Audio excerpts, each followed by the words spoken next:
So, good morning, everybody. I hope I'm audible and visible. Yes. Okay.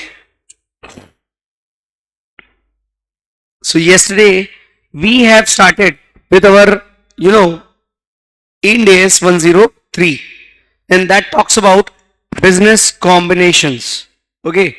Business combination में मैंने आपको सबसे पहले बताए थे अमालगमेशन के स्टैंडर्ड के बारे में, दैट इज AS14, कि AS14 के होने के बावजूद भी इंड AS 103 क्यों लाया गया, उसके बारे में अपन ने डिस्कस किया था. उसके बाद हमने डिस्कशन ये किया था कि what is the term called as business. Technically अगर मैं बात करूं तो ये इंड AS चालू ही बिजनेस की डेफिनेशन से होता है, और उसके बाद मैंने आपको बताया था कि इस बिजनेस की डेफिनेशन में that it means integrated set of activities and assets capable of being conducted and managed for the purpose of producing goods or services, interest income, dividend income और other incomes. Set of activities के अंदर तीन चीजें हमने देखी थी, input plus process that equals to output. Input करेंगे किसी इकोनॉमिक रिसोर्सेस में, अलॉन्ग विद उसमें इनपुट के साथ कुछ प्रोसेस भी करेंगे, सो दैट वहां से क्या आएगा, आउटपुट जनरेट होगा. ये दो तरीके का होता है, वर्कफोर्स और असेट की तरीके से. अगर मैं बात करूं कि भाई प्रोसेस क्या होता है, तो एक तरह से स्टैंडर्ड बोल सकता हूं मैं, कंट्रोल बोल सकता हूं, कन्वेंशन बोल सकता हूं, प्रोटोकॉल बोल सकता हूं. और ये किस पे अप्लाई होता है, सेट ऑफ एक्टिविटीज पे. Output is nothing but the return on investment और रिडक्शन इन कॉस्ट. एक चीज बस याद रखना, आउटपुट मैंडेटरी नहीं है for set of activities as business capable to generate output. Example, startups के केसेस में आउटपुट नहीं आता इनिशियली. फिर मैंने आपको ये समझाया कि acquisition of group of asset is not covered under Ind AS 103, it is covered under Ind AS 16. Although amalgamations cover होता था कहां पे, अमालगमेशन पे कवर होता था acquisition of group of assets. क्यों, क्योंकि वहां पे डेफिनेशन क्या थी, एक second, just a moment. Okay, now all right, now I am visible also. So it is not covered by Ind AS 103. इसके बाद मैंने आपको बताया था इंड AS 16 बोलता क्या है. इंड AS 16 बोलता है कि कंसीडरेशन जो मिलेगा, that is the consolidated price for acquisition of group of asset, ये किस रेशियो में आएगा, ratio of fair value of assets acquired. मैंने आपको बताया भी था कि मान लीजिए दो एसेट हमने परचेज करे 600 रुपए में, तो AS 14 किस तरीके से काउंटिंग करता था, यहां पे ले आता था plant and machinery account debit, building debit, goodwill balancing figure में आता था, बिकॉज मोड ऑफ पेमेंट क्या था, 600 रुपीज. बट यहाँ इंड AS 16 क्या बोलता है, ये जो 600 है ना, इसको इसकी फेयर वैल्यू के रेशियो में बांट दो. समझे, बिकॉज यहाँ पे बिजनेस एक्वायर नहीं किया है, आपने असेट को एक्वायर किया है, तो फिर गुडविल कहां से आ गई, यस और नो. देन मैंने आपको बताया था कि अगर कोई प्रॉपर्टी है जिसमें लॉन्ग टर्म टेनेंसी राइट है, तो वो यहाँ बिजनेस की डेफिनेशन के अंदर नहीं आएगा. रीजन बीइंग वो इन्वेस्टमेंट प्रॉपर्टी कहलाएगा. क्यों, क्योंकि वहां पे हमारा पर्पस क्या है, rent and capital appreciation. But जबकि यहां पर ये मॉल या होटल के केस में इसे it is covered under business. Shell company का एक्विजिशन किया तो it is not covered under Ind AS 103 because it is not even a company. Shell company का मतलब डमी कंपनी. और गुडविल अगर एक्विजिशन ऑफ गुडविल हुआ है, इसका मतलब जिस कंपनी को हमने एक्वायर किया ना, उसने ऑलरेडी पहले भी किसी से के साथ मर्जर किया होगा, इसी वजह से उसकी बुक्स में पहले से गुडविल आ रही है. ठीक है, तो ये कहां कवर हो जाएगा, बिजनेस की डेफिनेशन में. फिर मैंने आपको समझाने की कोशिश करी थी कि व्हाट इज बिजनेस कॉम्बिनेशन. तो जब entity obtains control over another business, another business का मतलब बिजनेस तो हमने समझ लिया था, ऑलरेडी डिस्कस्ड. एक्वायरी कंपनी जिसको हमने एक्वायर किया है, और जिसने एक्वायर किया वो कौन होता है, एक्वायरर. लेकिन अब ये समझना है कि वो लीगल एक्वायरर है या अकाउंटिंग एक्वायरर. तो डिपेंड करेगा कि भाई उस एंटिटी ने जिसने एक्विजिशन किया है, क्या उसने पीसी पे किया है. सर अगर पीसी पे किया है तो वो लीगल एक्वायरर हो गया. और अकाउंटिंग एक्वायरर होने के लिए उसके पास क्या होना चाहिए, एक्विजिशन के बाद कंट्रोल भी होना चाहिए. तो मैंने आपको बताया था कि entity which pays PC is known as legal acquirer, और entity which has control is known as accounting acquirer. कई बार क्या होता है, जैसे HD लिमिटेड गई बड़ी लिमिटेड को एक्वायर करने, अब इसके पास थे 200 शेयर्स, इसके पास थे 100 शेयर्स, इसने 1:1 के रेशियो में नए शेयर्स इशू कर दिए इसको परचेज कंसिडरेशन के फॉर्म में। कहना इसे अब एचडी के बाद 300 शेयर्स हो गए, लेकिन इन 300 में से 200 किसके हो गए? बडी के। तो इसको हम यहां पे बडी लिमिटेड क्या हो गई? Accounting acquirer. समझ में आया क्यों? क्योंकि बडी के पास क्या आ गया? कंट्रोल आ गया। और जब भी लीगल एक्वायरर और अकाउंटिंग एक्वायरर दोनों एक ही एंटिटी हैं तो वो हो जाएगा एक्विजिशन। लेकिन legal acquirer does not equal to accounting acquirer, मतलब रिवर्स एक्विजिशन हुआ। यहां भी तो यही हुआ, खरीदने ये इसको गए थे, उल्टा इसके पास ही कंट्रोल आ गया। समझ में आई बात? ओके, इस सबको अपन डिस्कस करेंगे आगे, इन सबकी अकाउंटिंग भी देखनी है। ठीक है, फिर मैंने आपको बताया था word called as obtain. Control कैसे आएगा आपके पास? तो मैंने आपको बोला था 50% of the equity shares of acquiree company होने चाहिए आपके पास। प्लस कैसे? या तो भाई वो पीसी पे कर दे डायरेक्टली, और पीसी पे करते टाइम कितना परचेज कर ले? 50% या उससे ज्यादा इक्विटी शेयर्स खरीद ले। या पीसी नहीं भी पे किया तो कैसे होगा भाई? तो फिर बायबैक का केस हो जाएगा। मैंने आपको एग्जांपल में बताया था कि ये बडी लिमिटेड है, इसके पास 100 शेयर्स हैं, और ये एचडी है, इस 100 में से 45 किसके पास है? एचडी के पास। अब इस कंपनी ने बायबैक कर लिया कितने शेयर्स का? 20 का।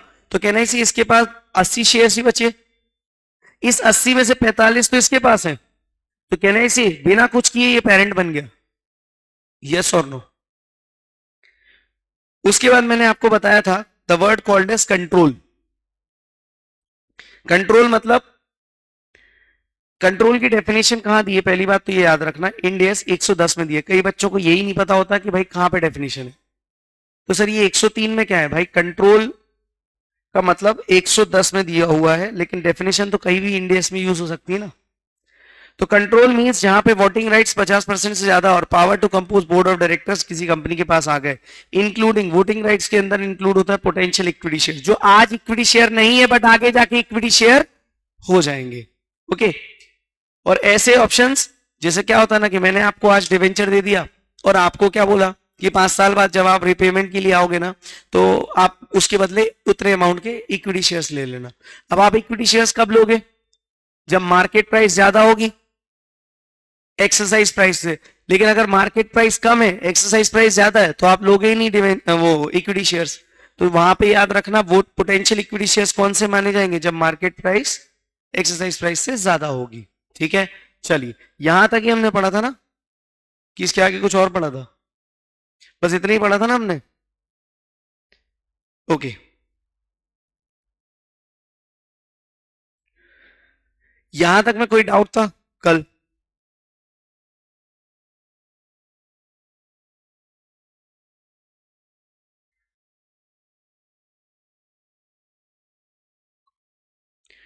श्योर? कॉन्फिडेंट? लॉक कर दूं? चल, तो अगली हेडिंग डालते हैं, hashtag number 3। Sir what is this hashtag number 3? लिखते हैं।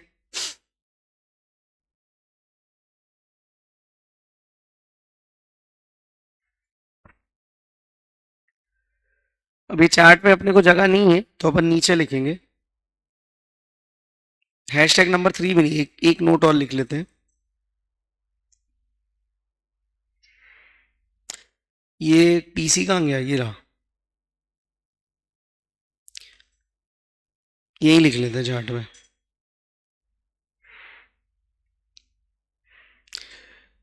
कहां पे लिख रहा हूं मैं? ये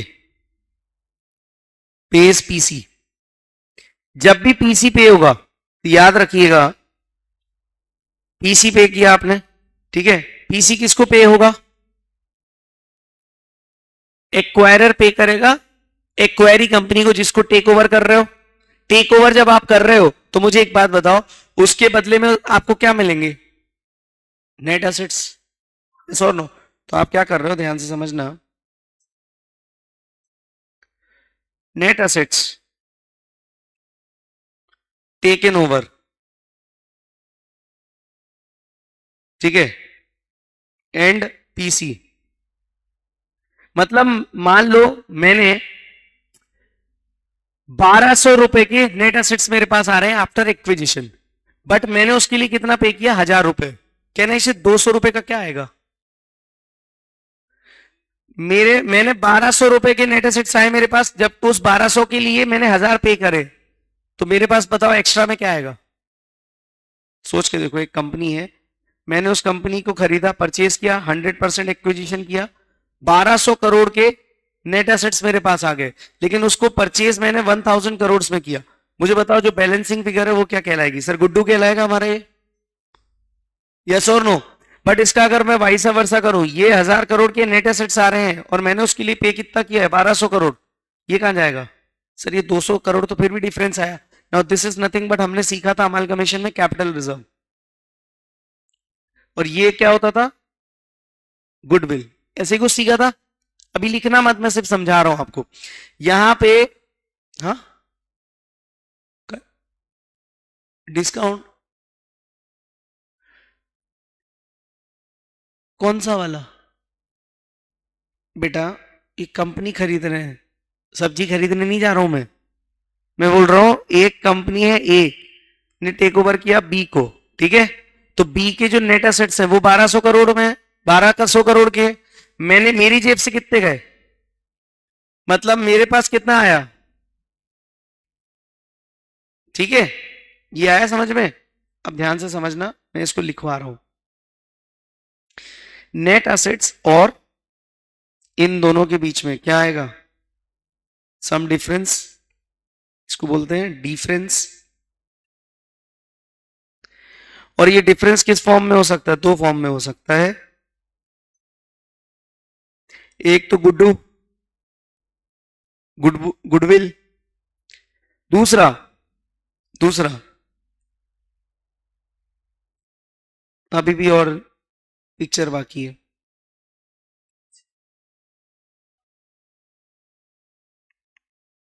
सॉरी, इसमें भी क्लासिफिकेशन, हाँ, ये जाएगा दूसरा, gain on bargain purchase,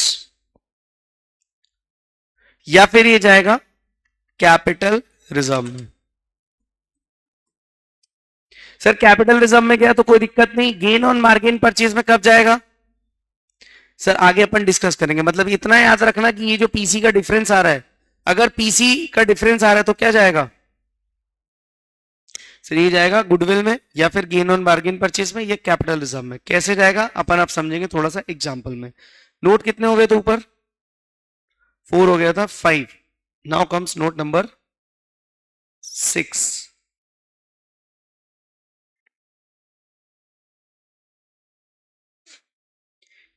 HD limited, heading डालना PC, HD limited takes over buddy limited, ठीक है? कितने में? 1000 करोड़ में, ठीक है? अब ये जो आपने 1000 करोड़ दिए, ये जो आपने 1000 करोड़ रुपए दिए, ये किसके लिए दिए? इसके बिजनेस टेक ओवर के लिए, क्या ना? इसे जिस दिन ये इसने पे किया, इसके पास उस दिन बैलेंस शीट में कुछ आइटम्स होंगे,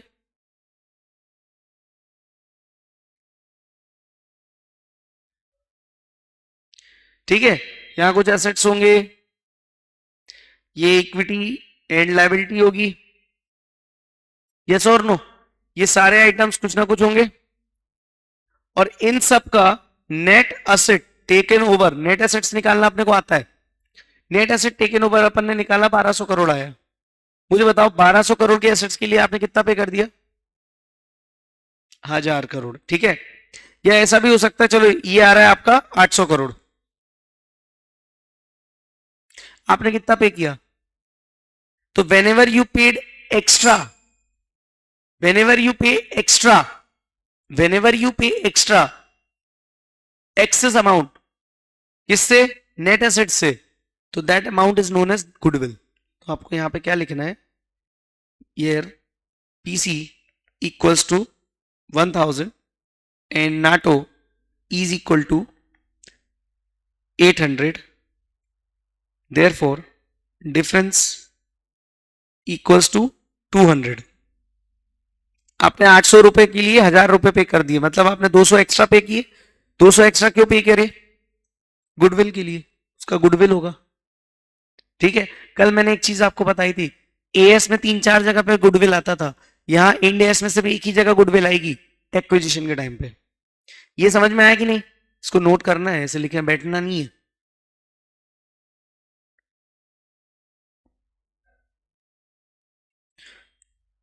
नहीं नहीं, मैंने ये डिफरेंस बताया बेटा, मैंने अभी यहाँ पे कंक्लूड किया ही कहा था, मैंने कहा अभी एग्जांपल में समझाऊंगा, ये चार्ट में मेरे को इतना लिखाना था। और इफ, अब लिखना ईसी कितना है एंड नाटो कितना है, देयरफॉर डिफरेंस 200 इज, दो जगह पे जा रहा है सर, इधर कैपिटल रिजर्व या फिर गेन ऑन बार्गेन परचेज। ये नोट डाउन कर लो फटाफट से।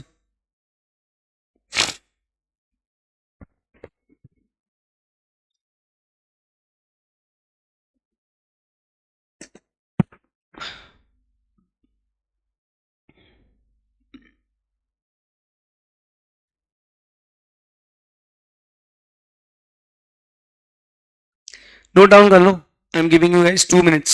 लो फटाफट से इसको नोट, पहले इसको नोट डाउन कर लिया? दिव्यांग समझ में आ रहा है?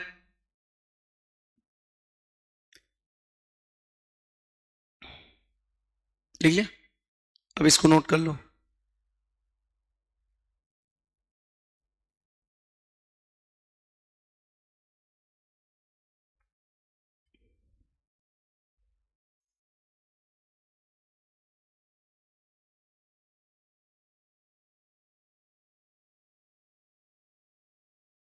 एसिड ऊपर आता है,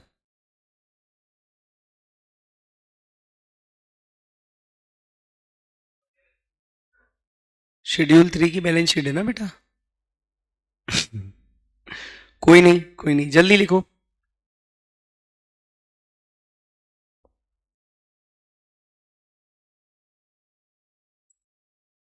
को हेलो, चलो बहुत बढ़िया बहुत बढ़िया बहुत बढ़िया, सबने लिख लिया। अब एक बहुत इंपॉर्टेंट कंसेप्ट लिखना है अपने को, ध्यान से समझना। एक सेकेंड यार, ये लो सबसे इंपॉर्टेंट कंसेप्ट सर, ये एक तो आ गया कैपिटल रिजर्व या गेन ऑन बार्गेन परचेज। मैं आपको एक बात बोलूं ना, ये कुछ और नहीं, ये दोनों सेम ही है, ये दोनों सेम है, लेकिन सर इसमें डिफरेंस क्या है?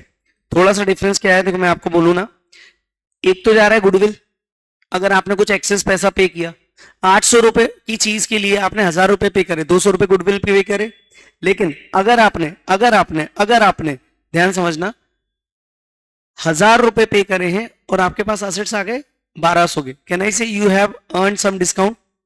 Now this discount is nothing but your capital reserve और गेन ऑन बार्गेन परचेज।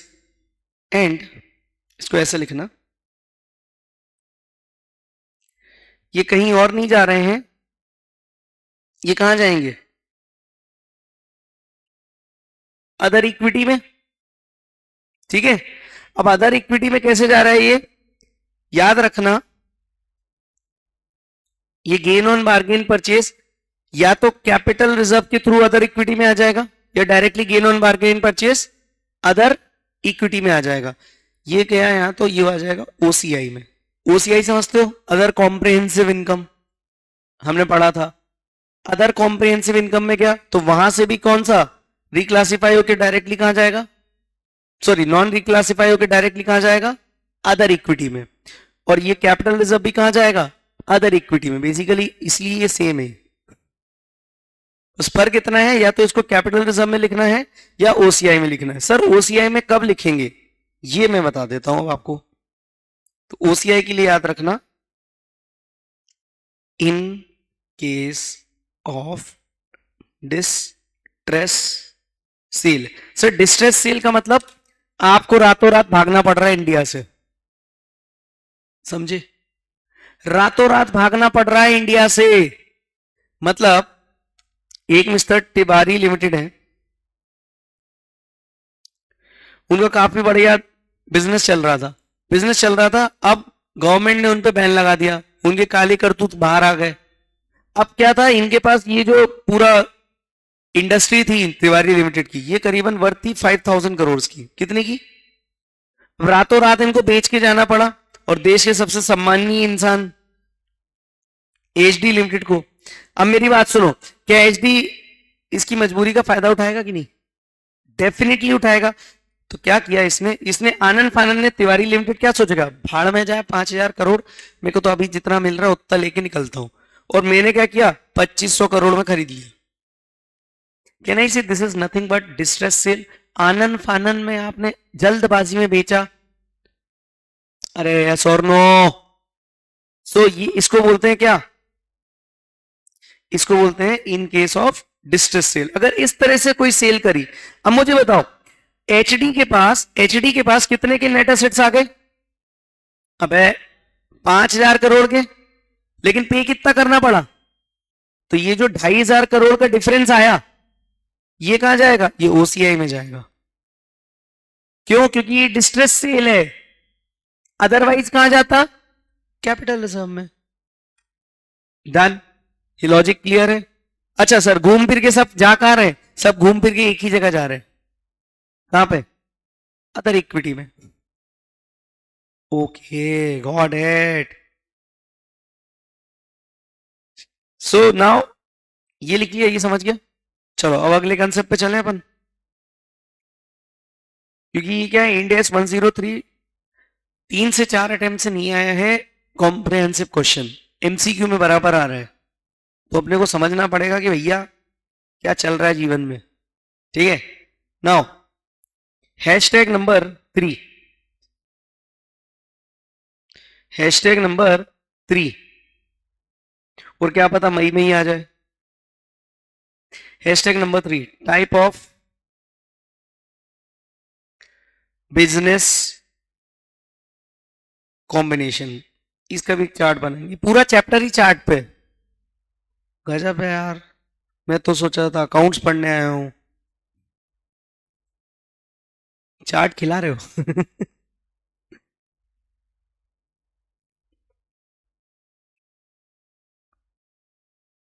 देखना,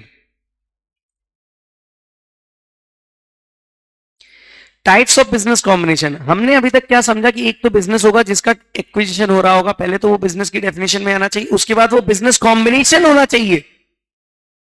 ठीक है, अब टाइप्स देख रहे हैं, तो अभी ये ध्यान से समझना। इंडियस बोलता है कि there has to be control. Business combination में या तो कंट्रोल आप ले रहे हो ओवर ऑल और एंटायर बिजनेस पर, और या फिर कंट्रोल आपके पास आया है over 1 unit of business. Example,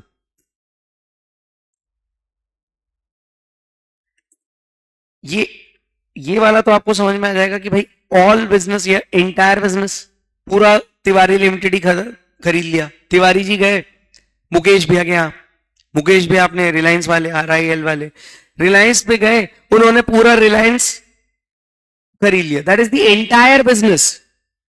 but Tiwari ji ने कहा चलो ITC पे जाते हैं, और तिवारी जी फूकने के शौकीन है, तो उन्होंने जो सिगरेट वाला वो था ना सेगमेंट, उसको परचेज कर लिया। So can I say now he had just purchase only 1 unit of business और ऑल द यूनिट्स? क्योंकि आपको पता है ITC जैसी कंपनीज के बहुत सारे सेगमेंट्स हैं, they are into everything, they are into stationery class, पता है ना। तो कहना से एक यूनिट का परचेज किया, या HUL परचेज करने गए आप, और HUL में आपने कोई स्पेसिफिक पार्टिकुलर सेगमेंट परचेज कर लिया, तो दैट इज अगेन उस यूनिट का तो बिजनेस चला गया ना। तो या तो एक यूनिट ऑफ बिजनेस परचेज कर रहे हो आप, या फिर ऑल बिजनेस। याद रखना, इसमें दो ही चीजें अपने को पढ़नी है। अगर हमने परचेज किया पूरा बिजनेस, तो दो चीजें, पहला है ये चेक कर लेना इस केस में लीगल एक्वायरर अकाउंटिंग एक्वायरर है कि नहीं, और यहां चेक कर लेना legal acquirer does not equal to accounting acquirer. अगर लीगल एक्वायरर और अकाउंटिंग एक्वायरर सेम ही एंटिटी है, तो यहां पे कौन सा मेथड लगेगा बिजनेस कॉम्बिनेशन का? सर उस मेथड का नाम भी एक्विजिशन मेथड है और इसको एक्विजिशन ही बोलते हैं। यस, और इस मेथड का नाम है, नाम तो सुना ही होगा, रिवर्स एक्विजिशन मेथड। बोलो, यहां अगर मैं बात करूं 1 यूनिट ऑफ बिजनेस में, अब ध्यान से समझना, ये थोड़ा सा ट्रिकी है, ये तो आ गया समझ में।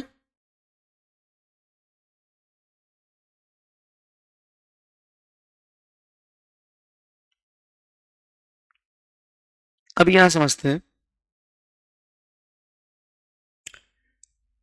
एक ये है एच डी लिमिटेड, ठीक है। इसने क्या किया, दूसरी कंपनी थी डॉक्टर लिमिटेड, उस डॉक्टर की डिवीजन 1 थी, डिवीजन 2 थी, डिवीजन 3 थी, डिवीजन 4 थी।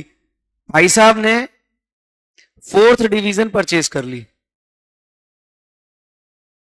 ठीक है, ये देखो परचेज कर ली।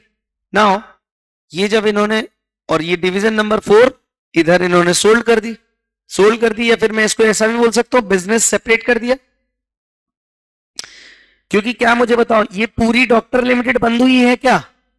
डॉक्टर लिमिटेड ने अपनी एक डिवीजन बेची है, दैट इज इस डिवीजन को सेपरेट कर दिया, अलग कर दिया, डिवीजन 1 2 3 अलग चला रहा है वो, ठीक है सर। अब इस कंसेप्ट को अपन बोलते हैं spin off. Sir off spin सुना था, स्पिन ऑफ बोलते हैं। स्पिन ऑफ क्यों, इस स्पिन ऑफ में होता क्या है समझते हैं, एक सेकेंड। स्पिन ऑफ में क्या होता है, मुझे बताओ, एचडी ने डॉक्टर से ये फ्री में खरीदा होगा या कुछ पैसे दिए होंगे? पीसी पे किया होगा ना, okay.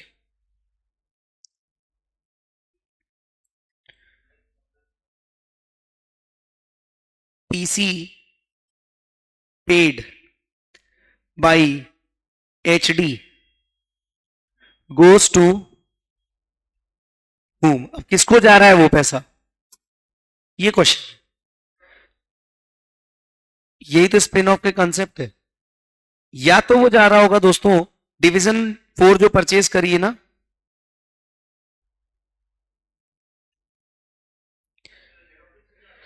PC stage with entity, that is कौन सी, doctor limited.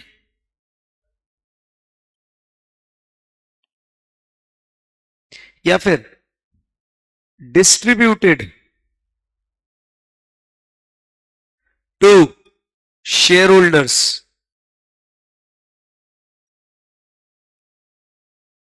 Of doctor limited.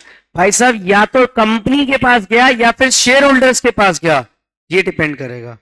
तो sir sir sir sir sir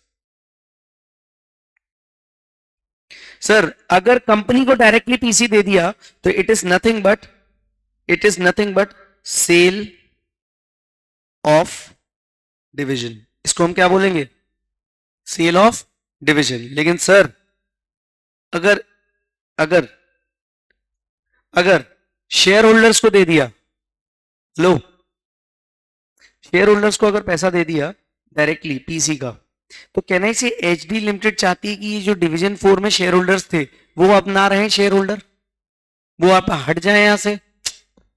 अरे ये बात समझ में आ रही कि नहीं?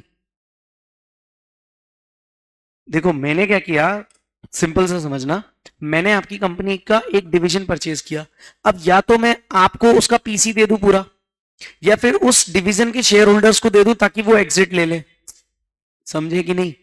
तो अगर मैंने कंपनी को दिया तो उसको इंडेस बोलता है सेल ऑफ डिवीजन। मतलब सर आप ये कहना चाहते हो कि अगर ओवरऑल एंटरप्राइज परचेज किया तो एक्विजिशन मेथड लग सकती है या रिवर्स एक्विजिशन मेथड लगेगी, लेकिन अगर कोई एक यूनिट परचेज किया है तो डिपेंड कर, वो केस हो जाएगा स्पिन ऑफ का, और उसमें भी डिपेंड करेगा पीसी किसको गया है।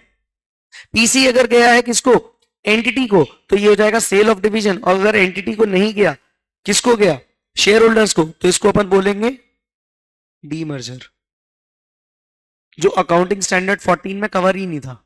Is that clear sir? ये सेल ऑफ डिवीजन में जब हम एंट्री पास करेंगे तो किस नाम से एंट्री ड्यू होगी उसकी, किसकी,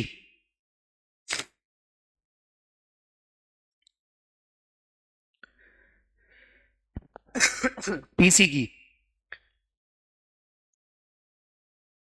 तो एक तरह से क्या होगा, ये कहलाएगा इन्वेस्टमेंट इन सब्सिडरी। कंपनी दे नहीं दे, अपने को क्या लेने देना, वो बंदा तो शेयर होल्डर आज भी है ना डिवीजन 4 का। अरे मेरे को एक बात बताओ, ये सारे शेयर होल्डर्स हैं और ये है तिवारी, ठीक है, और ये है एचडी, बस ओनरशिप एचडी के पास आ गई, शेयर होल्डर्स तो वही है, गॉट इट। और अगर ये डीमर्जर का केस है तो ये काउंटिंग किससे होगी, डिविडेंड, एज पर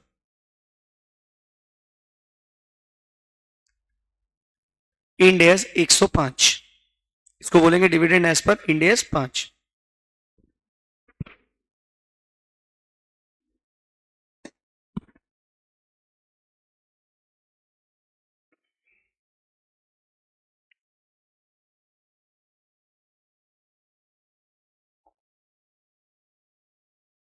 पक्का, ये वाला क्लियर है हैशटैग? तो this was the types of business combination. Hope you understood the types of business combination. Now we are moving to the hashtag number 4.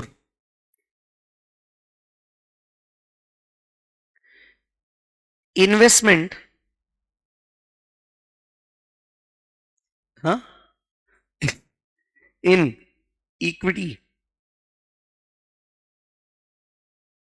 अब मैं आपको थोड़ा सा एक ओवरऑल ब्रॉड व्यू बताना चाह रहा हूं, क्योंकि मैंने आपको बताया ना कि इंडेस 103 के बाद हमें कंसोलिडेशन पढ़ना है, ये दोनों इंटरलिंक्ड है, और अमालगमेशन और कंसोलिडेशन मर्ज मतलब इंटरलिंक नहीं थे, इनको इंटरलिंक करके बताना है मुझे।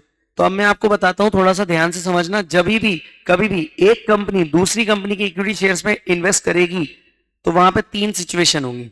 कितनी सिचुएशन होंगी, 3। सर 3 कौन सी, 3 कौन सी, 3 सिचुएशन कौन सी होंगी जरा मुझे बताओ। पहली सिचुएशन होगी कि मेरा स्टेक कितने परसेंटेज तक है, सर मैक्सिमम नहीं, 0 से लेके 20% तक। How much, 20%। अब अगर 20% तक स्टेक है तो क्या मैं इस कंपनी का ओनर हूं, सर ओनर तो आप 1%, एक शेयर भी खरीदोगे तो भी बन जाओगे। ये बात हमने बचपन में सीखी है, सीखी है कि नहीं, कि सर अगर हम ओनर हैं तो ओनर तो हम कब बन जाएंगे, एक शेयर परचेज करने पे भी। हमारा स्टेक कितना है, मैक्सिमम 20% या लेस देन 20%। ओके, या तो इतना होगा, एक क्लासिफिकेशन समझ में आया। दूसरा 20% से ज्यादा बट मैक्सिमम 50% तक, और तीसरा more than 50%। So now you have to think beyond your imagination, because मैंने आपको बोला ना, हम एक इंडेस नहीं पढ़ रहे हैं, हम सारे इंडेस पढ़ते जाएंगे और लिंक करते जाएंगे। यहां पे एक टेबल बनाएंगे, टेबल, और इसमें 3 पार्ट्स करेंगे। How many, 3 parts. कितना परचेज किया सर, लेस देन और इक्वल टू 20%, 20% से ज्यादा बट अप टू 50%, और मोर देन 50%। अब अपन देखेंगे कब इंडेस 103 लगेगा, कब कंसोलिडेशन लगेगा 110, कब एसोसिएट लगेगा, समझे। चलो, इसको तो अपन पता, मैंने आपको याद है ना, एक चैप्टर का अपन ने बहुत जिक्र किया, लेकिन जिक्र करने के अलावा कुछ भी नहीं किया उसके साथ, कुछ भी नहीं पढ़ा। और मैंने आपको बोला था मोस्ट इंपॉर्टेंट चैप्टर है वो, कंसोलिडेशन से भी ज्यादा इंपॉर्टेंट है। यस, यहां पे आ जाएगा इसके, अगर आपने 20% तक या उससे कम स्टेक परचेज करके रखा है, can I say now your purpose is only investment? If your purpose is investment, now you are covered under Ind AS 109 financial instruments. ये बात समझ में आई कि नहीं? क्योंकि आपको पता होना चाहिए ना आप पढ़ कहां रहे हो, क्या है, लॉजिक क्लियर होना चाहिए। अगर आपका ये कितना, ये बताओ मुझे, 20% से ज्यादा बट अप टू 50, मतलब आप कौन हो गए? एसोसिएट। एसोसिएट के लिए एक अलग इंड एस दिया है, इंड एस 28। ये हम पढ़ेंगे कंसोलिडेशन में। सर ये 50% है, 50% से ज्यादा है, इसका मतलब आपने इन्वेस्टमेंट किया है सब्सिडरी में। हेलो सर, सब्सिडरी में जब इन्वेस्टमेंट कर ही दिया है तो जरा मुझे बताना कि इस सब्सिडरी में, सब्सिडरी भी दो तरीके की हो रही है भैया, है? हाँ, सब्सिडरी दो तरीके की होगी।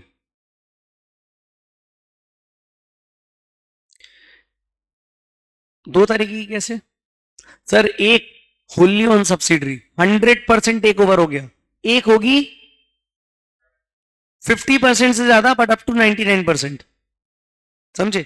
ओके, वो अपन आगे देखेंगे, बट यहां पे लिखना डेट अच्छा ये तो अपन मान लेंगे ना जिस दिन 50% से ज्यादा स्टेक आ गया हमारे पास, कहना इसी उसी दिन हम उसे सब्सिडरी मान लेते हैं।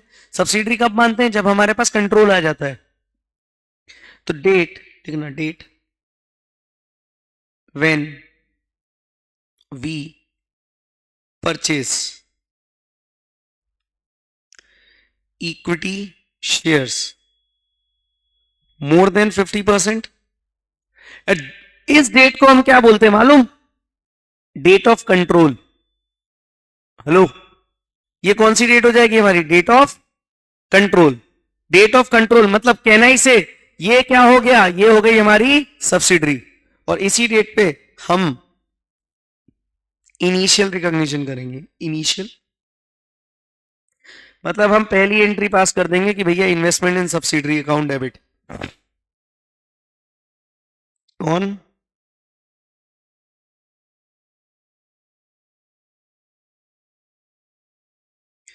Date of control.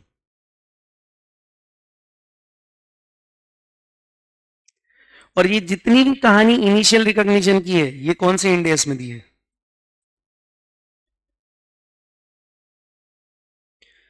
इंडेस 103 सिर्फ चार बातें बोलता है अपने को। इनिशियल रिकॉग्निशन में परचेज कंसिडरेशन कैसे निकालोगे, नेट असेट्स टेकन ओवर कैसे निकालोगे, गुडविल की कैलकुलेशन कैसे होगी, कैपिटल रिजर्व कहां जाएगा, दैट्स इट। सर दूसरा क्या है? दूसरे पार्टले में अपन देखेंगे ना। दूसरी बार ये रिकॉग्निशन कब होगा? ईयर एंड पर। देखो मुझे बताओ, कंट्रोल तो कभी भी आ सकता है ना 50% का, साल भर में कभी भी, लेकिन ये हर ईयर एंड पे आपको कंसोलिडेटेड फाइनेंशियल स्टेटमेंट भी बनाने पड़ेंगे। हाँ सर। तो इंड एस बोलता है इनिशियल रिकॉग्निशन किसके हिसाब से करना है? मतलब पहले बार जब पीसी पे किया, नेट एसेट टेक ओवर हुए, गुडविल या कैपिटल रिजर्व, कुछ एक एक तो आएगा। ये सब का सब किसके हिसाब से आएगा? और दूसरा ईयर एंड पर क्या हो रहा है?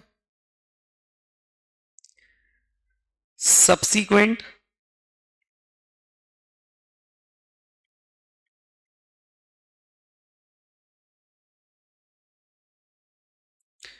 रिकॉग्निशन, जिसको अपन बोलते हैं इंड एएस 110 में दिया हुआ है। सब्सिक्वेंट रिकॉग्निशन कहां दिया है? इंड एएस 110 में, जिसमें क्या दिया हुआ है? Consolidation with subsidiary. Okay sir, मतलब अगर हमारी कोई सब्सिडरी बन गई है, हमने कोई बिजनेस टेक ओवर किया है, तो हमें जो पहली एंट्री करनी है वो 103 के हिसाब से करनी है, और हर ईयर एंड पे हमें 110 के हिसाब से काउंटिंग करनी है। Yes, this was the all about motive. समझे? ये तुमको समझा कि नहीं?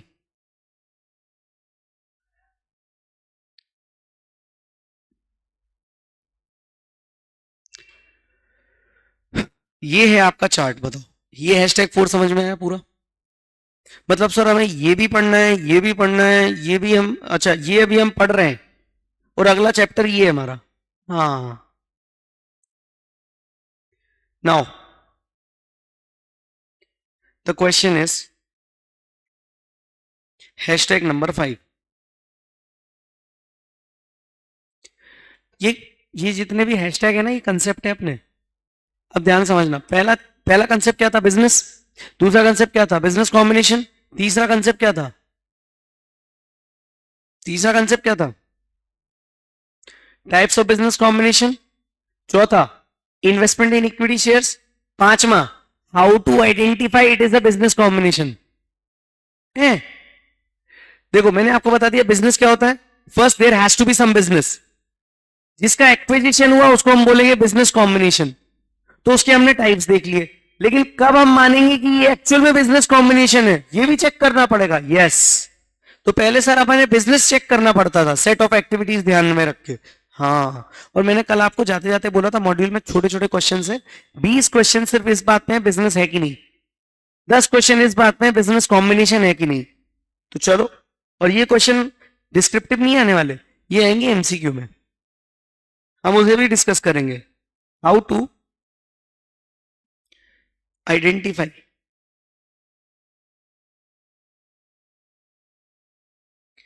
बिजनेस कॉम्बिनेशन, ये थोड़ा सा लंबा डिस्कशन है। स्टैंडर्ड बोलता है दो चीजें दिमाग में रखो। How to identify business combination, business combination identify करने के लिए दो टेस्ट हैं। कौन से टेस्ट हैं? दो टेस्ट हैं। पहला टेस्ट है कंसंट्रेशन टेस्ट, दूसरा है बिजनेस असेसमेंट टेस्ट। पहला क्या है? कंसंट्रेशन टेस्ट, दूसरा बिजनेस असेसमेंट टेस्ट। ठीक है, तो लिखना standard Ind AS 103 prescribes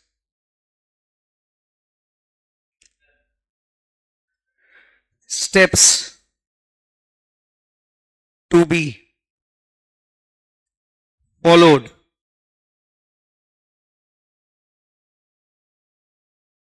to identify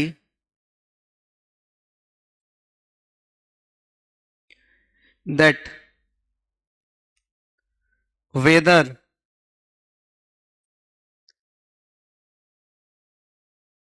ये क्या होता है, ये क्या बोलते हैं इसको? एसओए को क्या बोलेंगे? Set of activities and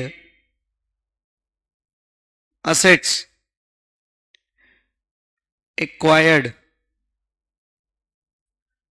by an acquirer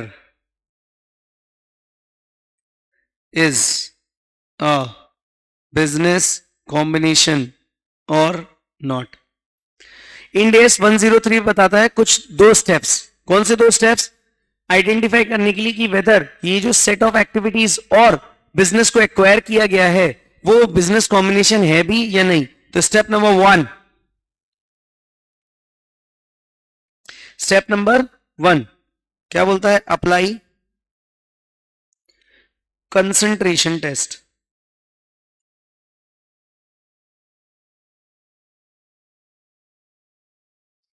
step number 2 बोले अप्लाई करो बिजनेस असेसमेंट टेस्ट।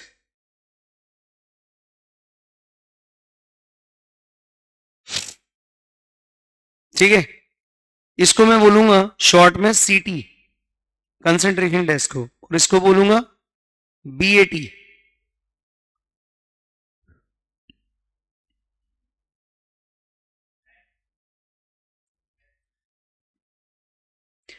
ये जो टेस्ट है ना दोस्तों, ये ऑप्शनल है।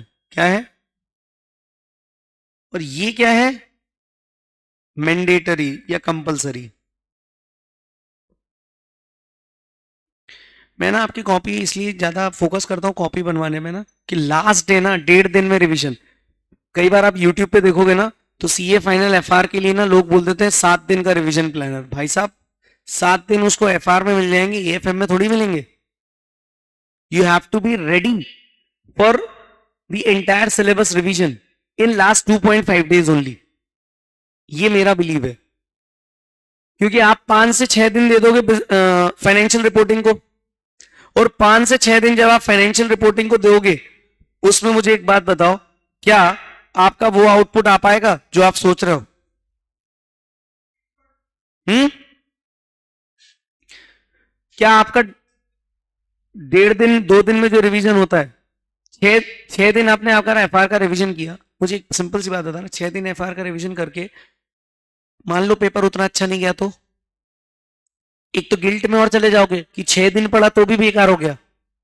तो बेटर है 2-2.5 दिन ही लगाओ।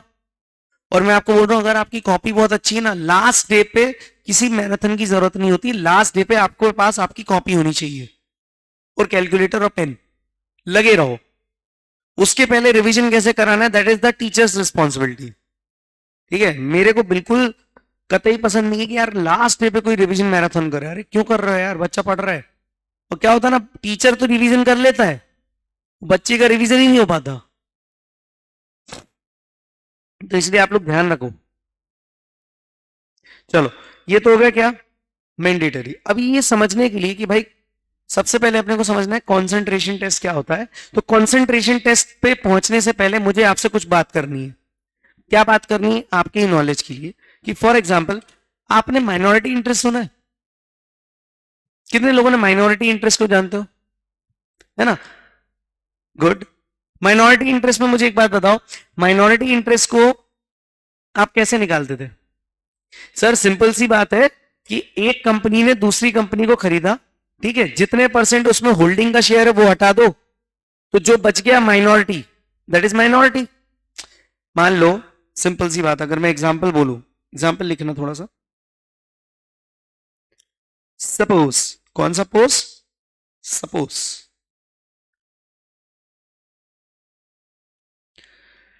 आपको दिया हुआ है नेट एसेट्स ऑफ सब्सिडरी 50,000 रुपए, ठीक है। आपको पेरेंट का शेयर दिया हुआ है, मतलब होल्डिंग का शेयर दिया हुआ है 80%। तो मुझे बताओ माइनॉरिटी का शेयर कितना होगा? है? अरे माइनॉरिटी का शेयर कितना होगा? ये 80% है तो ऑब्वियसली 20% होगा ना। ठीक है, अब मुझे एक बात बताओ, सुनो, इसको अकाउंटिंग स्टैंडर्ड में माइनॉरिटी इंटरेस्ट बोलते थे, तो इंडियस में क्या बोलते हैं? इंडियस में बोलते हैं एनसीआई। कौन आई? Non controlling interest. कितना आ जाएगा ये? 20। अब मुझे एक बात बताना, जरा कैलकुलेट करके बताना, कैलकुलेटर यूज करते हुए। पी ने एक्वायर किया, समझना, 50% स्टेक। पहले डे वन पे उसने कितना स्टेक एक्वायर किया था? मुझे बताओ, 50% अगर स्टेक आपने एक्वायर किया है, क्या ये आपकी सब्सिडरी बन गई? 50% पे? कि 50% से ज्यादा पे सब्सिडरी बनती है? 50 पे ज्यादा। लेकिन फिर भी इनके पास शेयर कितने, 30,000 रुपए में इन्होंने 50% स्टेक खरीदा। फर्दर इन्होंने 30% स्टेक और खरीदा, अब बन गई सब्सिडरी सर 25,000 में। मुझे बताओ इन्होंने कितना पे किया? टोटल 55,000 पे किया। अच्छा, fair value of non controlling interest as on date of acquisition is ₹12,000। Date of acquisition पता कौन सी होती है? जिस दिन आप सब्सिडरी बन गए। Date of acquisition is nothing but ये वाली डेट जिस दिन पे ये 30% आ गया। यस और no? Done. Now point is fair value of non controlling interest का मतलब क्या होता है? Fair value of non controlling interest का मतलब क्या होता है? अच्छा, एक चीज और लिख लेना, चलो इसमें,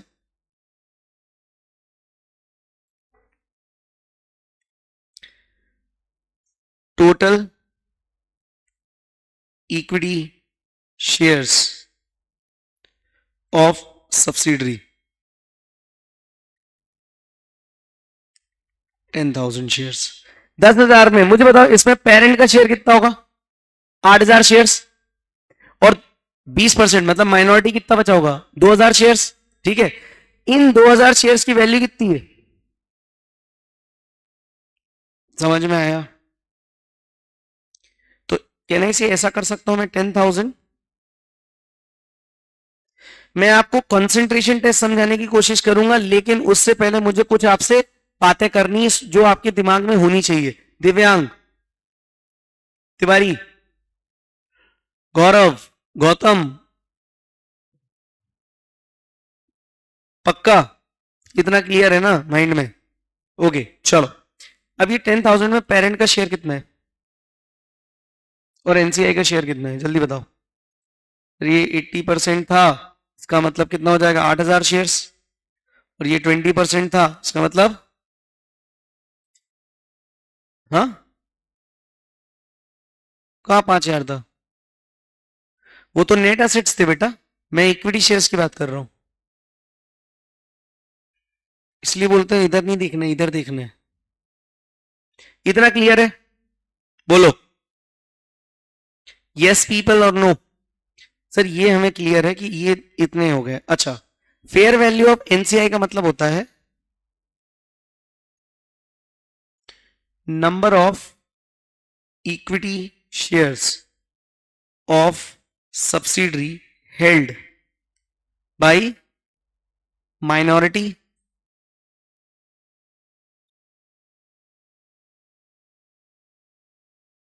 into fair value of equity shares on date of acquisition.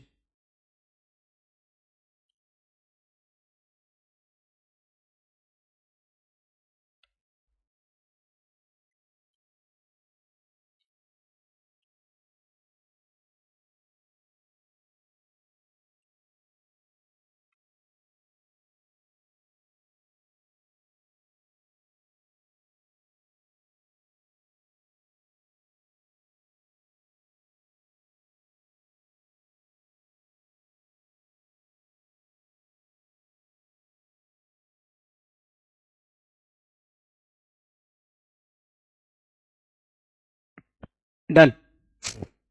मतलब ये जो 12,000 आया है, हेलो, ये 12,000 जो आया है ये क्या है? फेयर वैल्यू ऑफ एनसीआई है। फेयर वैल्यू ऑफ एनसीआई मतलब number of equity shares of subsidiary held by minority into fair value of equity shares on date of acquisition. ये फेयर वैल्यू ऑफ एनसीआई कहां पे आ गई? आज की current market value है ऑन डेट ऑफ एक्विजिशन। अच्छा, एनसीआई के पास कितने शेयर्स थे? सर 2,000 शेयर्स थे। ओके, अब मैं आपको बताऊं ये AS21 और इंड एस 103 में क्या दिक्कत आ रही थी समझते हैं। AS21 कहता था कि parents share of net assets of subsidiary कितना आएगा? सर 80% इंटू 50,000 नेट एसेट्स थे, ये कितना आ गया? 40,000। और पेरेंट्स इन्वेस्टमेंट इन सब्सिडरी कितना था? देख के बताओ। 30 + 25 55,000। सर ये क्या आ गया? क्या आ गया? ये डिफरेंस क्या आ गया? ये डिफरेंस क्या है? What is this difference called as? Sir ये डिफरेंस को हम कितना आएगा? 15,000 का। ये डिफरेंस क्या कहलाएगा? सर हमें नेट एसेट्स मिले कितने के? 40,000। और ये मैंने उसके लिए कितना पे कर दिया? 55। कैन आई से आई हैव पेड एक्स्ट्रा?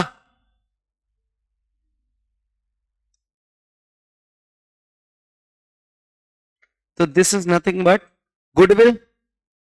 अब ये गुडविल मुझे बताओ पूरी सब्सिडरी की है या फिर सिर्फ पेरेंट की है?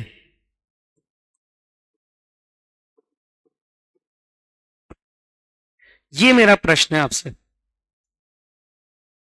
This is a very important discussion. ये अगर समझ में नहीं आया ना तो आगे दिक्कत आएगी। ध्यान समझना, मैंने आपको क्या बोला, हम क्या करते थे, गुडविल कैसे निकालते थे कंसोलिडेशन में, 40,000 के नेट एसेट्स है हमारे पास, जबकि हमने इन्वेस्टमेंट कितने का किया, 55,000 का, 15,000 की गुडविल आई। ये 15,000 की जो गुडविल है ये सिर्फ पेरेंट की है या इंटायर सब्सिडरी कंपनी की है?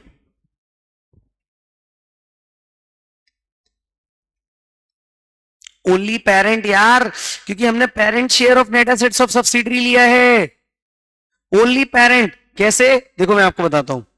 आपके पास 50,000 का नेट एसेट्स थे, इसमें से मुझे एक बात बताओ, कुछ पेरेंट के होंगे कुछ एनसीआई के होंगे। पेरेंट के कितने थे, 80%, और एनसीआई कितने, 20%। मुझे एक बात बताओ, पेरेंट का कितना हो गया, 40,000। इसके लिए आपने 55,000 पे किए, तो कहना इसे 15,000 आपके पास जो आया गुडविल हो गया। बट एनसीआई तो कितने का था, 10,000 का, उसके लिए थोड़ी आपने कुछ पे किया है। Hello, so it is parents, it is always parent. मतलब सर अगर ये पेरेंट की है, पेरेंट मतलब होल्डिंग की है, मतलब ये फुल गुडविल नहीं है, इस कंपनी की ये फुल गुडविल नहीं है। कंपनी कौन सी, सब्सिडरी, ये सब्सिडरी की फुल गुडविल नहीं है सर। इसका मतलब इस गुडविल को हम क्या बोलेंगे, पार्शियल गुडविल।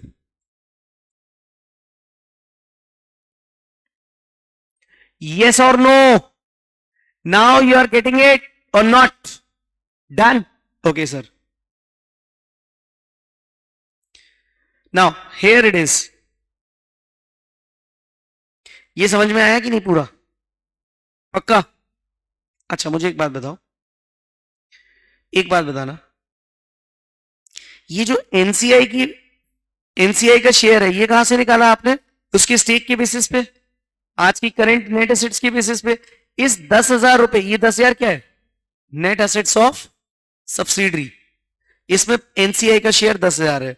इस 10,000 की वैल्यू अगर आज की डेट में 15,000 हो गई, 10,000 के तो शेयर्स ऑन पेपर है ना, नेट एसेट्स ऑन पेपर है, उसकी आगे जाके फेयर मार्केट प्राइस कितनी है, 15।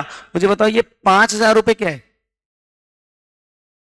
ये गेन नहीं है, गुडविल है। मतलब आज 10,000 का जो शेयर एसेट्स है आपके, अगर आप बेचने जाओगे तो आपको कितने मिलेंगे, 15, मतलब 5,000 एक्स्ट्रा मिल रहे हैं ना। ये 15 प्लस ये 5 कितना हो गया,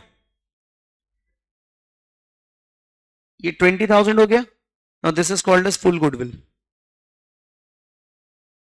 नाउ इट इज क्लियर और नॉट, ये तुमको समझा कि नहीं?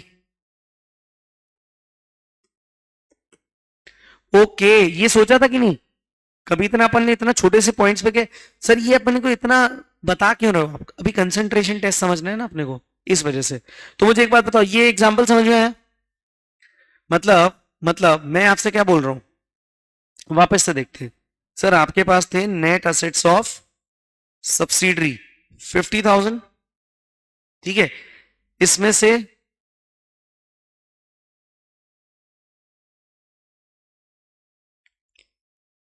पेरेंट का शेयर कितना था,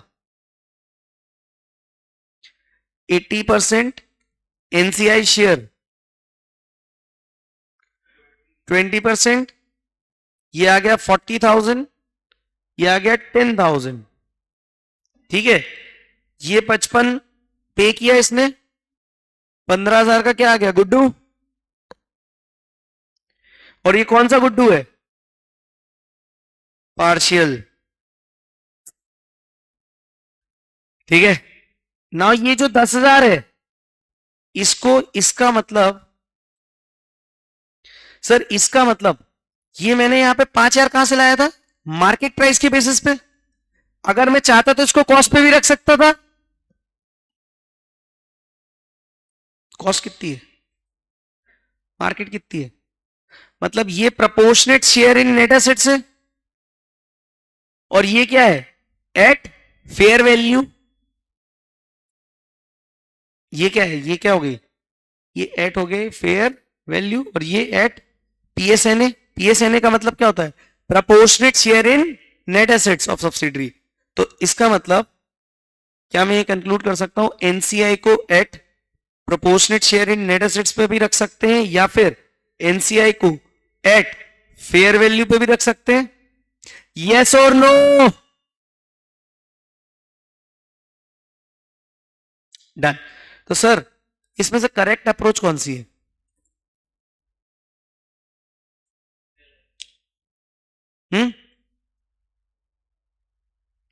विच वन इज करेक्ट? पीएसएनए पे रखना चाहिए या फेयर वैल्यू पे? हाँ, गलत हो। जब इंडेक्स बोलता है पीएसएनए पे भी रख सकते हो, फेयर वैल्यू पे भी रख सकते हो, तो गलत क्या सही क्या? दोनों ही सही है। But think beyond your imagination, think about it कि देखो पहली बात तो ये इंडेक्स बनाया है किन लोगों ने? 50 लोगों ने, 50 ब्यूटीफुल माइंड्स जो 150-200 कंट्रीज से सिलेक्ट करके भेजे गए। इंदौर के एक बंदे थे, को पता हो, ex president of ICI Manoj Fadnavis sir, वो इसकी अकाउंटिंग बॉडी के चेयरपर्सन थे दैट टाइम। तो मैं आपको बता रहा हूं कि यार वो लोगों ने कुछ सोच समझ के किया होगा ना सर। इसका मतलब इस पे भी कर सकते हैं, इस पे भी कर सकते हैं। और अगर मैं एक बात बोलूं, अगर एनसीआई पीएसएनए पे आ रही है तो इसका मतलब आपकी बुक्स में पार्शियल गुडविल ही आएगी, फुल गुडविल नहीं आएगी। ये बात समझ पा रहे हो कि नहीं? सर कैसे बताओ आर्यन, कैसे समझ में आ गई ना? चलो बताओ। हाँ, आप ही ऑनलाइन में रिप्लाई कीजिएगा। हाँ हाँ, किसकी गुडविल नहीं आ रही? हाँ, मतलब अपन कॉस्ट पे रिकॉर्ड कर रहे हैं उसको, प्रपोर्शनेटली जो शेयर आ रहा है। हाँ वेरी गुड सर। अगर हमने एनसीआई को पीएसएनए पे रिकॉर्ड किया, पीएसएनए पे रिकॉर्ड किया, इसका मतलब क्या हो जाएगा? प्रपोर्शनेट अकाउंट में। और ये तो 15,000 की आ ही रही है, लेकिन अगर हम इसको फेयर वैल्यू पे रिकॉर्ड करेंगे तो इसका 5,000 और आ जाएगा। कहना इसी, ये दोनों 20,000 हो जाएंगी, और ये 20,000 क्या हो जाएगा? Full goodwill. इसमें एनसीआई की भी गुडविल होगी और पेरेंट की भी गुडविल होगी। ये बात समझ में आ गई? Okay, now you have understood. Done. Sir sir sir, थोड़ा सा इसको और लॉजिकल चले तो ऐसा कर लेते हैं, ये इधर आया तो 10,000 हो जाएगा, और इधर आया तो ये 15,000 हो जाएगा। कहना ही, ये 5,000 जो आया ये कुछ और नहीं, ये क्या हो जाएगा? 20,000। और इसको क्या बोलेंगे? Full goodwill. Understand the concept of full goodwill. तो सर ये AS21 परमिट नहीं करता था क्या? AS21 जब 1976 में बनाया गया, अकाउंटिंग स्टैंडर्ड 21 जब 1976 में बनाया गया, तो उसमें ये दोनों पॉइंट थे। बट एक्चुअल में पता क्या किया गया? Everyone was adopting this. Look at here, everyone was adopting this. Index में दोनों दिए। हेलो, यस और नो? ठीक है, अभी ध्यान से समझना, रुकना। वही, ये मैंने सिर्फ आपको अंडरस्टैंडिंग पर्पस के लिए लिखा है ये सब। इसको ना मैं ऐसे कर दूं, यहां पे एक हेडिंग डाल देता हूं, नोट, क्योंकि मुझे आपको कंपैरिजन दिखाना था AS21 और इंड AS103 का।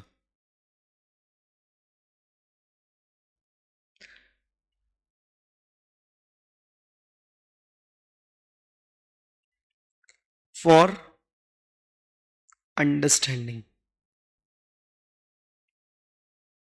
ये दिमाग में बैठ गया ना पूरा?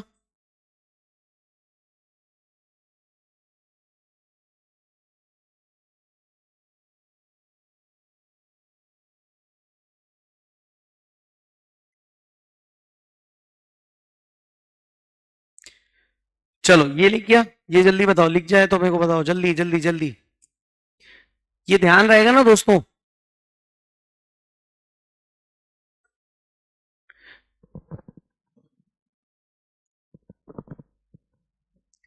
आज रात को एक सेशन रख लें लाइव, आज रात को भी 1 घंटे बैठ जाए लाइव। क्या बोलते हो? लाइव एट होम बैठ जाए, और कल से टाइम बढ़ा दूं मैं, क्योंकि देखो फरवरी में असीम सर ऑडिट चालू करने वाले हैं, writing practice batch for me 25। तो मैं चाह रहा हूं कि सुबह अपन एफआर कर लें 8 बजे या 8:15 पे।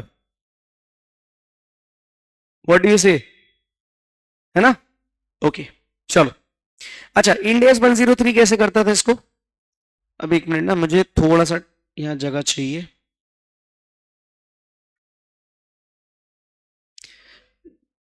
वन जीरो थ्री, इसमें क्या करेंगे?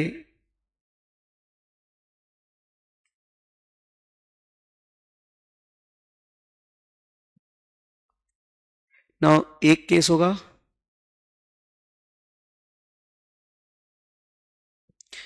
इसमें क्या होगा? Net assets of subsidiary 50,000 less piece share कितना है? 55 लेस एनसीआई। ये कौन सी वाली एनसीआई होगी? एट पीएसएनए। इसको क्या लिखूंगा मैं? 10,000।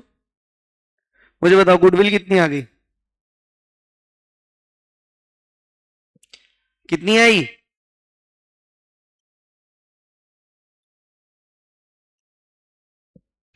और ये मुझे बताना। फुल गुडविल का केस लिख लेते हैं।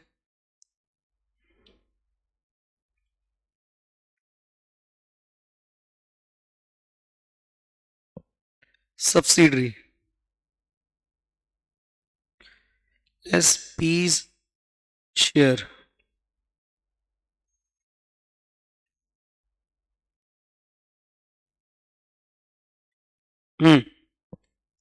Less NCI at fair value. चलो ये कितना आ रहा है? 55। और ये कितना आएगा? 12। मान लो ये 12,000 है फेयर वैल्यू। मुझे बताओ गुडविल कितनी आ जाएगी? चलो इसको अपन 15 ही कर लेते ना।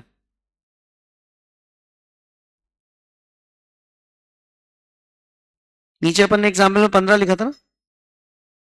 बताओ कितना आया?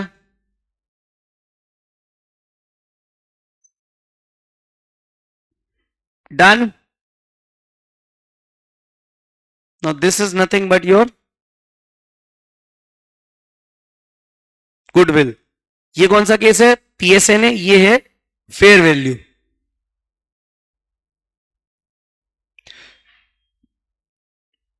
इसको हाईलाइट कर लो।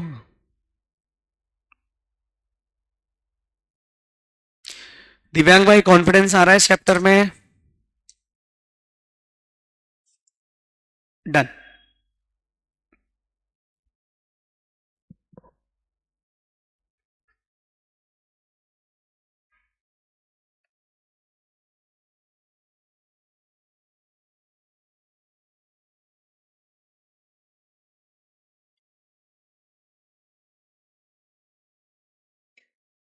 नाउ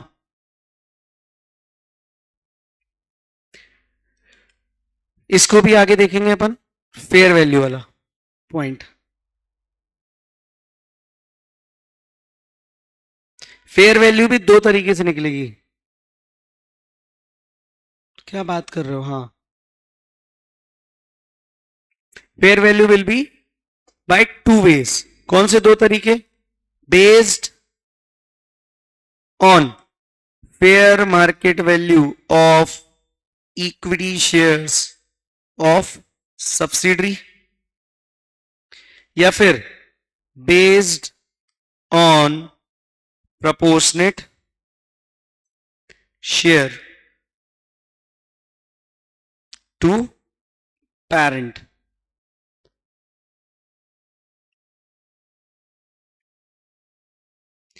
यहां पे एनसीआई एट फेयर वैल्यू कैसे निकलेगी?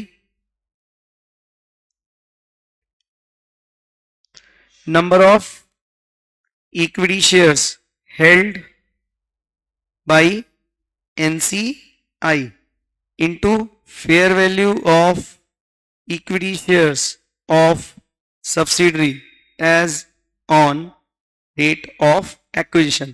ये मैंने आपको बताया था ना 15,000 रुपए कैसे आए थे। ये वो वाला तरीका है। फेयर मार्केट वैल्यू 10,000 का तो आपका प्रोपोर्शनेट शेयर आ रहा है, लेकिन एक्चुअल में वो आज मार्केट में बेचने जाओगे तो कितने का बिकेगा? 15,000 में। तो number of equity shares held by minorities into, minority मतलब non controlling interest, into fair value of the equity shares of subsidiary on date of acquisition. और यहां कैसे निकलेगा? ओए इधर इधर एनसीआई एट फेयर वैल्यू निकालेंगे कैसे? पेरेंट का कितना शेयर है? 80%, उसको कितना मिला? 55,000। सिंस वो यूनिटरी मेथड है ना, सिंस पेरेंट 80% है, देयरफॉर एनसीआई 20% के लिए कितना होगा? निकाल लो। 55,000 डिवाइड बाई 80% इंटू 20%, कितना आ जाएगा?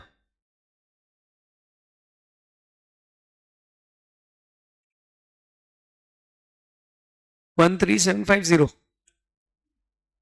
तो या तो मार्केट प्राइस कितनी आ रही थी यहां? 15,000 शेयर्स इनटू फेयर वैल्यू, और या फिर यूनिटरी मेथड लगा दिया। सर ये यूनिटरी मेथड पता किसने दिया है? अवर ग्रेट आईसीएआई। ये डायरेक्ट में नहीं है। ओके, मतलब सर एनसीआई निकालने के अब 3 तरीके हो गए। सर एट पीएसएनए एक तरीका, एट फेयर वैल्यू, और फेयर वैल्यू में भी फेयर मार्केट वैल्यू या फिर proportionate share to parent. Sir हमें कौन सा यूज करना है? इतना याद रखना, क्वेश्चन अगर साइलेंट है तो पीएसएनए यूज करने का, लेकिन अदरवाइज क्वेश्चन में फेयर वैल्यू की इंफॉर्मेशन दी है तो वो फेयर वैल्यू यूज करने का। लेकिन अगर क्वेश्चन में क्लियरली मेंशन कर दिया कि proportionate share to parent use करना है तो अपन proportionate share to parent use करेंगे। Is that clear? पक्का? अब अगेन मैं एक बात पूछूं आपसे, मुझे कुछ पूछना है। इफ क्वेश्चन रिमेन साइलेंस, मुझे कुछ पूछना है, बट कौन सा मेथड सही है? ये मेरे को तो रिस्क लेना ही नहीं है सर। आपको हम बताते हैं ये मेथड सही है, वो मेथड सही है, आप बोलते हो तीनों दिए तो तीनों सही है। एग्जैक्टली माय डियर फ्रेंड्स, तीनों सही है। आप एक चार्टर्ड अकाउंटेंट हो, ठीक है, और आपके पास आपका क्लाइंट आया, तो आपको अकॉर्डिंगली उसको एडवाइस करना है कि आपको एनसीआई किस बेसिस पे वैल्यू करना है, कैसे वैल्यू करेंगे, कब करेंगे। रात को एक शेयर सेशन रख लें, इसका नेक्स्ट लेक्चर। बोलो क्या टाइम रखें फिर? टाइम 9:15, 9:15 से 10:15 रख लेते हैं लाइव, ठीक है। चलो तो इस लेक्चर को अपन कंटिन्यू करेंगे रात में। डन? चलो, और शेयर बेस्ड पेमेंट का मैंने क्विक कॉम्प्रिहेंसिव रिवीजन सीरीज में 2 पार्ट डाल दिए। आज आखिरी पार्ट है 45-50 मिनट्स का, वो भी आप देख लेना, तो आपका ना शेयर बेस्ड पेमेंट पूरा हो जाएगा। Is that clear? Done people? चलिए मिलते हैं।